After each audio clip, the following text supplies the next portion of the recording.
መንግስት በቱሪዝም መስክ የጀመረው ስር ነቀል ለውጥ ለሀገራዊ ጥቅል የኢኮኖሚ እድገት የጎላ ፋይዳ እያበረከተ መሆኑ ተነገረ።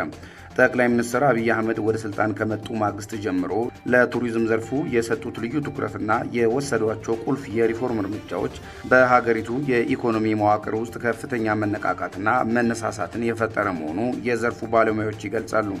መንግስት ባለፉት ዓመታት የሀገር በቀል ኢኮኖሚ ማሻሻያዎችን ወይንም ሆም ግሮን ኢኮኖሚክ ሪፎርም ይፋ ካደረገበት ጊዜ ጀምሮ የቱሪዝም አጠቃላይ የኢንዱስትሪ ዘርፍ የሀገሪቱ የገቢና የወጪ ንግድ ሚዛን ለመጠበቅ ወሳኝ ሚና እንዲጫወት ሰፊ ድጋፍ ሲደረግለትም ቆይቷል።